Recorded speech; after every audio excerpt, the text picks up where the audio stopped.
एक ऐसा इंसान जिसने अंग्रेजों के सामने सिर झुकाने से इनकार कर दिया, जिसने कहा मैं गुलाम भारत में वापस नहीं लौटूंगा, और सचमुच उसने अपनी आखिरी सांस भी भारत से दूर ली। आखिर कौन थे मौलाना मोहम्मद अली जौहर? आइए जानते हैं उनकी प्रेरणादायक कहानी। दोस्तों, मौलाना मोहम्मद अली जौहर का जन्म 10 दिसंबर 1878 को उत्तर प्रदेश के रामपुर में हुआ था। बचपन में ही उनके पिता का निधन हो गया, इसलिए उनकी मां भी अम्मा ने कठिन परिस्थितियों में उनका पालन पोषण किया। उनकी मां ने उन्हें सिर्फ पढ़ना ही नहीं सिखाया, बल्कि अन्याय के खिलाफ लड़ना भी सिखाया। मोहम्मद अली बचपन से ही बहुत तेज बुद्धि के थे। उन्होंने अलीगढ़ में पढ़ाई की और बाद में इंग्लैंड के ऑक्सफोर्ड विश्वविद्यालय से उच्च शिक्षा प्राप्त की। उस समय बहुत कम भारतीयों को विदेश में पढ़ने का मौका मिलता था, लेकिन उन्होंने इस अवसर का उपयोग केवल अपने करियर के लिए नहीं, बल्कि देश की सेवा के लिए किया। भारत लौटने के बाद उन्होंने कुछ समय नौकरी की, लेकिन जल्द ही समझ गए कि अंग्रेजों की नौकरी करके देश की सेवा नहीं की जा सकती।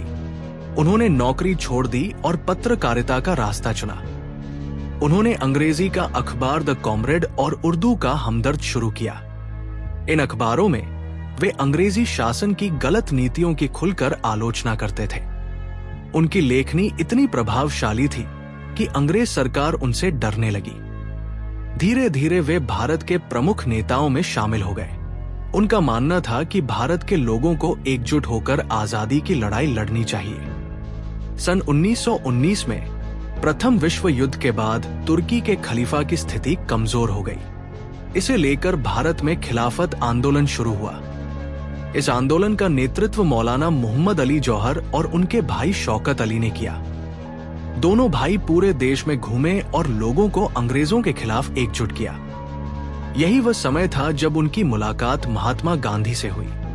गांधी जी ने भी खिलाफत आंदोलन का समर्थन किया ताकि हिंदू और मुस्लिम मिलकर आजादी की लड़ाई लड़ सके। कुछ समय तक दोनों ने साथ मिलकर अंग्रेजों के खिलाफ आंदोलन चलाया, लेकिन अंग्रेज सरकार ये सब चुपचाप नहीं देख रही थी। उनके भाषणों और लेखों से डरकर सरकार ने उन्हें कई बार गिरफ्तार किया। उन्होंने वर्षों जेल में बिताए, लेकिन कभी अपने विचार नहीं बदले। मौलाना जौहर का एक वाक्य आज भी इतिहास में अमर है। उन्होंने कहा, मैं एक गुलाम देश में वापस नहीं जाऊंगा। यह सिर्फ एक वाक्य नहीं था, बल्कि उनकी पूरी जिंदगी का सिद्धांत था। सन 1930 में वे लंदन गए, जहां भारत के भविष्य पर चर्चा के लिए गोलमेज सम्मेलन आयोजित किया गया था। वहां उन्होंने अंग्रेज सरकार के सामने भारत की आजादी की मांग पूरे साहस के साथ रखी। उन्होंने साफ कहा कि भारत को अब गुलाम बनाकर नहीं रखा जा सकता, लेकिन उसी दौरान उनकी तबीयत बिगड़ गई। इलाज के बावजूद वे स्वस्थ नहीं हो सके। 4 जनवरी 1931 को लंदन में उनका निधन हो गया।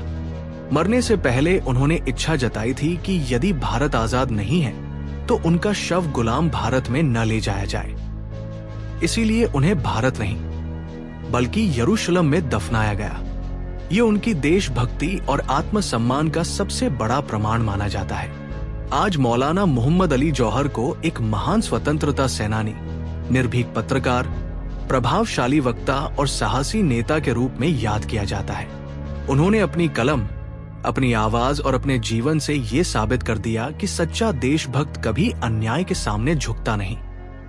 अगर आपको ये कहानी प्रेरणादायक लगी हो तो वीडियो को लाइक करें, चैनल को सब्सक्राइब करें और कमेंट में बताइए, क्या आप पहले से मौलाना मोहम्मद अली जौहर के बारे में जानते थे?